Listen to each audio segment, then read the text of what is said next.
Welcome to Aston Business, SMEs adapting to COVID-19 challenges. I'm Steve Dyson, the journalist presenting this regular podcast for Aston Business School. Our podcasts are focusing on the huge economic disruption caused by the coronavirus pandemic, and we're talking to businesses who've been involved with various programmes at Aston Centre for Growth and elsewhere here at Aston. They'll discuss their challenges, share their experiences, and explain how they're adapting to the new business world emerging in the wake of the pandemic. We'll also be interviewing some of Aston Business School's top academics and experts, getting their valuable insight, analysis, and advice for SMEs. The next two episodes will be looking at how different Asian business sectors have dealt with COVID-19, and joining us online is Professor Monder Ram. Now, Monder is the director of the Centre for Research in Ethnic Minority Entrepreneurship here at Aston, and he's one of the UK's leading authorities on small businesses in what is often termed the BAME community. Hello to you, Monder. Hi, Steve. Good to talk to you. It's good to talk to you too, Monder.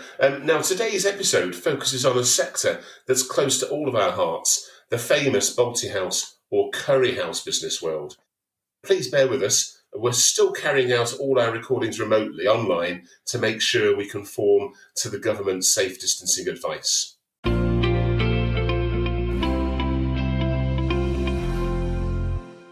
The first businessman I want to speak to is Shahab Uddin. Shahab is the owner of Streetly Balti. Hello to you, Shahab. Hi, Steve. How are you? I'm fine. Thanks very much for joining us on today's podcast, Shahab. A quick question about you and your business. Just tell us when it started and your links with the wider Bangladeshi restaurant industry. I've been in the restaurant trade now for about 27 years. We opened our first restaurant, the one that I'm running right now, Streetly Balti, back in 1993. We've had a few others in between, notably the lodge in Shenston for the last 20 years. Just tell us a bit more about your links with the wider Bangladeshi restaurants industry in the area. 80% of restaurants in Indian restaurants in the United Kingdom are generally Bangladeshi owned.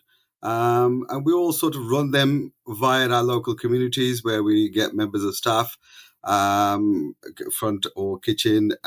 We train ourselves within the actual restaurant trade as well. We have good connections within our local communities.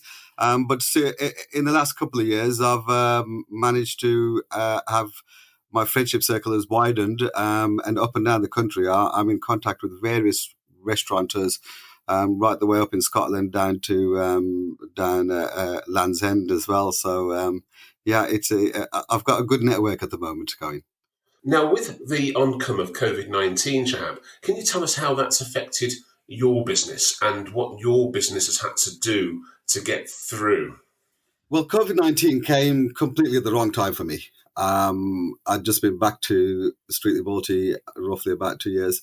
And I just started to pick the business up, and I was just looking at the business and seeing that, we've turned the corner, we on an upward path and we're getting better. And bang, COVID-19 come along and completely blew everything out the window for us.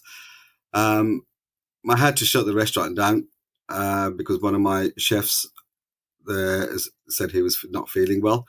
Obviously, at that time, we couldn't tell whether it's COVID-19, whether it's a flu, whether it's a cold, but the symptoms were all the same. So I didn't want to take the risk. So I shut the restaurant down, and we had to stay shut for 4 weeks.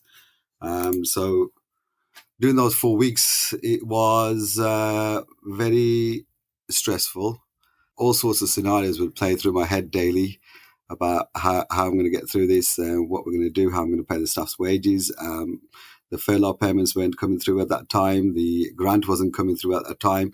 The staff were like, "Oh, we're going to get some wages. I need some money." So it was quite stressful during that 4 week period. And since those first 4 weeks, have you reopened in some capacity now? Yes, we've reopened now as a takeaway and a delivery service. First couple of weeks are difficult. New social distancing, working practices. Meant I've got a couple of less boys in the kitchen now.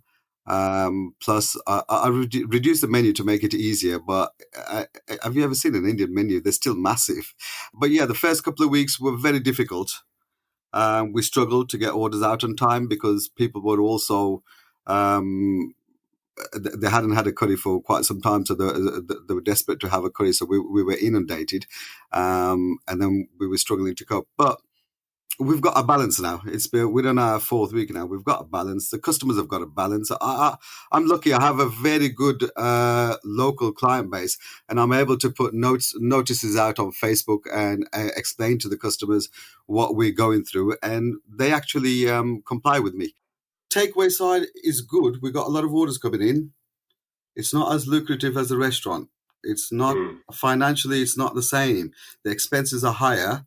The workload is heavier, but the rewards at the end of the week are a lot less. So it's ticking us over. It's keeping me going, but it's not the same as a restaurant. Just a quick question: as well as the furlough, which you had for a few weeks when you were closed, have you been able to access any other funding or grants from the government or any other sources? Well, we got the local government grant for £10,000, which is great because it came just at a time when everybody, all the staff, myself included, were like, okay, we're really getting short of money now. So that came at the right time for me to be able to pay people some money and have them survive, as I said. And then the furlough came much later. But yes, that has helped. It has helped a hell of a lot. I just want to talk to you about the wider Bangladeshi restaurant trade, the people that you know up and down the country and in the Balti Triangle in Birmingham, etc. And I'm focusing really on many of the businesses who haven't got perhaps the links that you've got yourself, the networks, or even the knowledge to get things like furlough and grants. Has that really affected some of the other Bangladeshi restaurants? The thing about Bangladeshi restaurateurs is most of us haven't had any real formal education, and we've come into the businesses via our family, via working, and we've picked up all the experience that we have on the job experience, I think it's called. Yeah. So, and even with the way that we're running the businesses, we've picked them up as we've sort of gone along. So there's a lot of people out there who aren't really formally educated and they're struggling. I just talked to one of my friends who's actually a landlord, and he says the people who are renting the restaurant off him, they just up and left the business. They just closed the business down. They couldn't manage it, obviously, and they just closed the business down. They just left. So he's struggling to get a hold of them at the moment. But he says if they had applied for the furlough payments and if they had applied for the grant, then they would have actually been okay. But they clearly didn't know, so they closed and they thought, well, we can't do anything else. We're closing the restaurant, and they're going. That's them. The other thing is that I've got a lot of friends who have big places on the high street, massive rents, massive rates. The grant is not going to help them that much. It's a drop in the ocean for them. Their expenses are very high, and the grant is just a small thing. It won't help them if this goes on for another 2 months, 3 months. They can't open. Some of them are really sitting there stressing, and they're looking at, are we going to be able to open back again? Because the debt they're going to accrue by that time, it's going to be difficult for them to continue. So it could spell the end for some businesses in the Balti restaurant trade. Yes, absolutely, 100%. I'm having talked to all of my friends up and down the country. I'm estimating that at least about 30%, 25-30% of restaurants, the bigger restaurants, are not going to open back up again. They really aren't. Wow. No. Wow. I mean, just thinking about the future, I know that that would be very sad if some businesses can't reopen. But those who do manage to hang on, like yourself, you've got some takeaway trade, you've had some grant assistance, and where necessary, you've been able to furlough. So for those restaurants which are able to get through the period, what kind of things are you, Shahab, and your colleagues across the industry, what kind of things are you thinking about in terms of how you're going to have to adapt to, if you like, the new normal, where restaurants are going to have to operate in a slightly different way when they reopen? That's something that is a problem for me at the moment. My restaurant is quite small. we've built our reputation on being small and cozy. After COVID-19, I don't think cozy and small is going to work. If the government says that restaurants can open again and we have to keep a 2-meter distance between tables, I'm going to struggle. I don't think I can open up as a restaurant again. There's not enough space. If I put 2 tables in, I can't use the rest of the tables. So I'm not sure how I'm going to work around that if the government say that's the way that you have to open up. We're keeping that 2-meter space. If we go back to normal, then great. I guess as time goes on, we'll find out more, won't we? But I'm thinking from the early signs that restaurants may well have to comply with certain restrictions to start with. And perhaps as time goes on, maybe when there's a vaccine, perhaps things will change. So I suppose it's the in-between period. How will you adapt the business? Until it's safe to open the restaurant, until COVID-19 is no more and we're allowed to, I think I'm probably going to have to stick to just a takeaway service. And if I have any desperate customers who really want to sit down at the restaurant, maybe allow 1 table or 2 tables, and that's it. I wouldn't risk taking any more than that. And have you heard much from other restaurateurs who you know, your network, your colleagues in the industry? Have they talked about how they're going to adapt? A lot of them have. A lot of the bigger restaurants have at the moment adapted in the sense that they've put on online ordering systems and they're doing a delivery system. But again, they're all saying the same thing. It's not the same as a restaurant. And they're just, at this moment, they're just waiting for the go-ahead so that they can open the restaurant again. And a lot of them would be happy to do it with the 2-meter distance, because if they've got a restaurant which has 100 seats, even if they can seat 50 seats, it's better for them to sit 50 bums on seats rather than doing the takeaway, because that's where the money is for them. The longer this goes on, the harder it's going to get for them. Financially, obviously, there's a big difference. You're looking at about 20% difference on just the food, but then you're not taking in, if you added the wine list, the alcohol, then there's another 50-60% on top, which they're missing right now. My restaurant's not licensed, so it doesn't affect me. But the licensed restaurants, they're missing that money, that cream on the top that they would make on a bottle of wine, on a bottle of vodka, on the beers.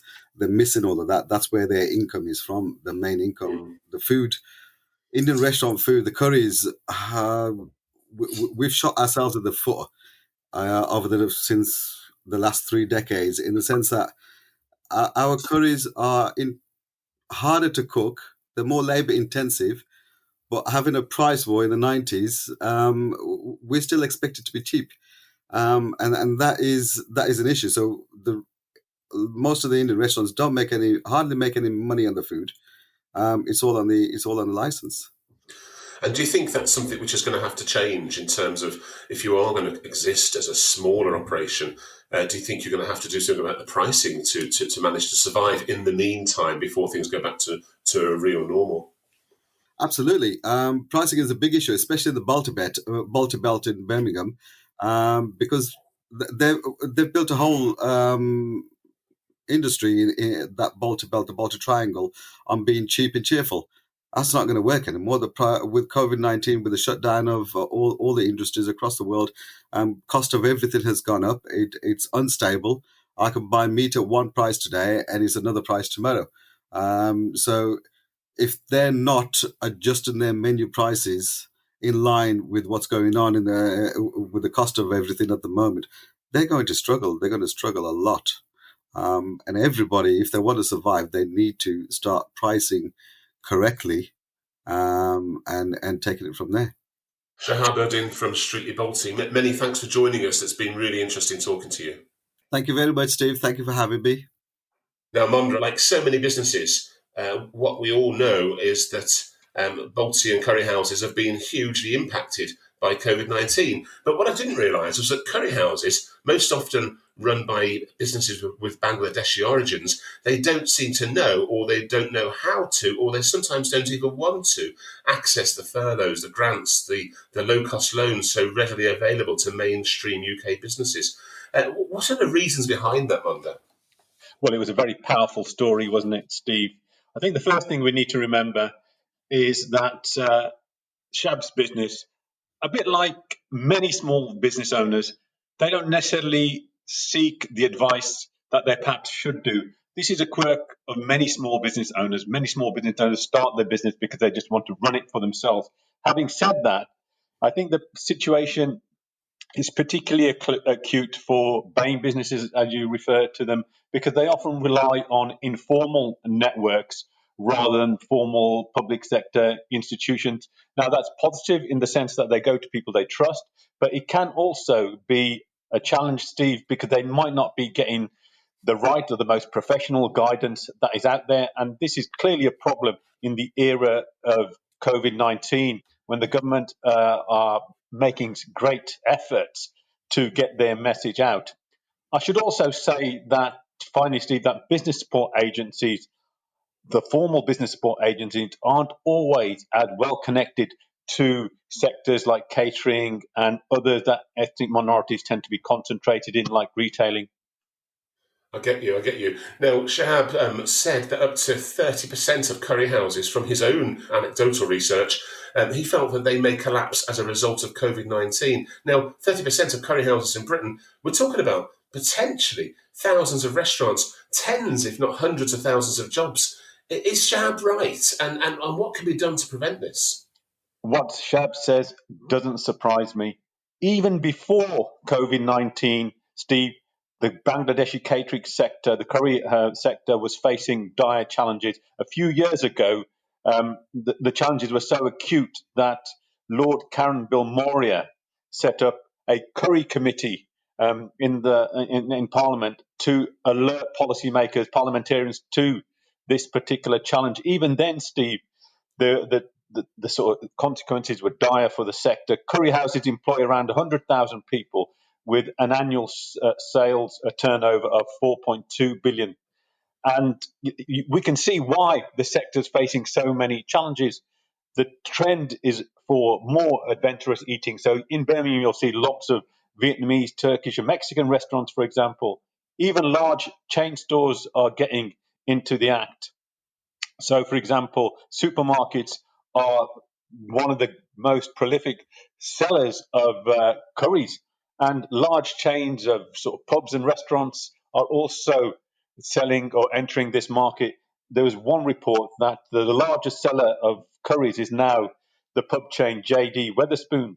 So these problems are the sort of problems of competition and newcomers into the market have been sort of accentuated and even compounded by COVID-19.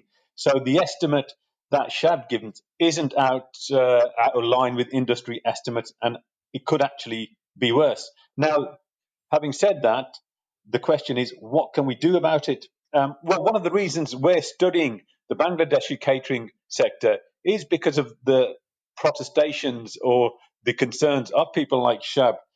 People like Shab are pointing to us and to his sort of fellow restaurateurs that if there is a future, it has to be by upgrading their services.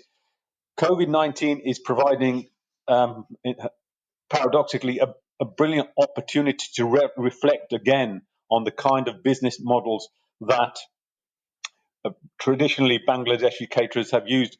There has been very little investment in new tech and very little investment in skills. And those are areas that we need to focus upon if we're going to have a future post-COVID. Shahab talked about how, for now, he's restarted just as a takeaway trade, and that many other curry houses are doing that same thing at the moment, takeaways only. And he said that will at best enable them to tick over through this in-between period. But more worryingly, he reminded me of all our experiences of curry houses. I mean, we love great food. Curry houses provide that. We love lots of fun. Often at the end of a good night out, we pack into those curry houses. They're often back to back. And for the medium term, those crowded days, they won't be coming back, and it's going to hit the sector hard, isn't it? It is, and it's very worrying. The scenario you paint, Steve, which is a group of friends going out for a lively evening of entertainment, finished off with a visit to the Balti Quarter, a curry. Well, that's part and parcel of the British way of life.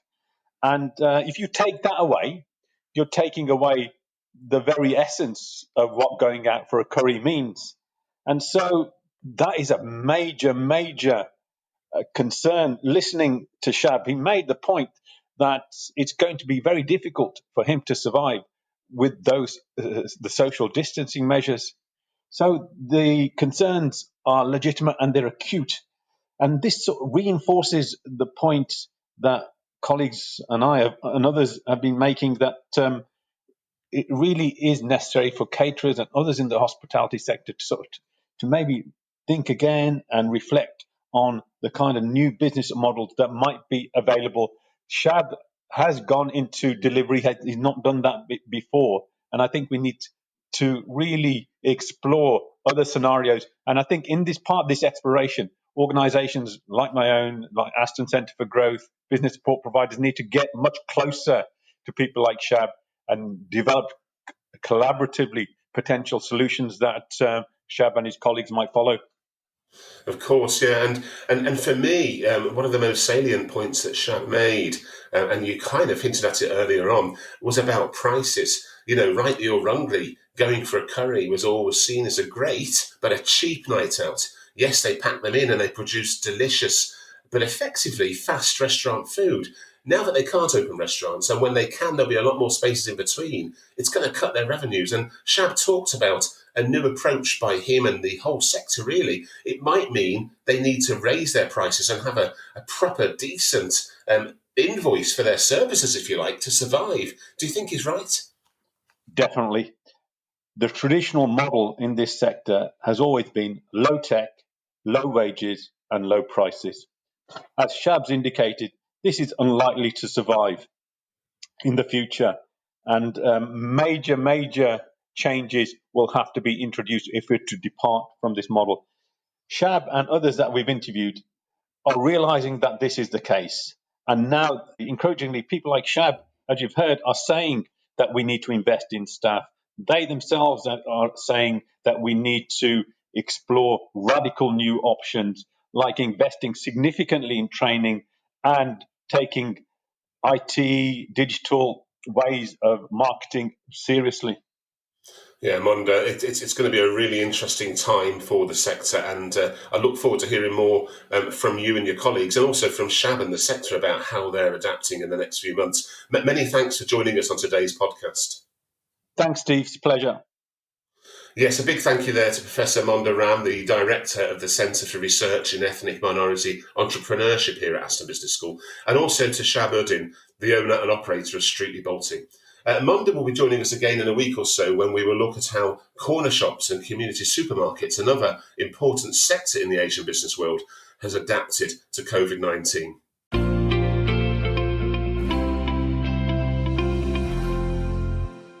Aston means business. SMEs adapting to COVID-19 challenges. Thanks for listening.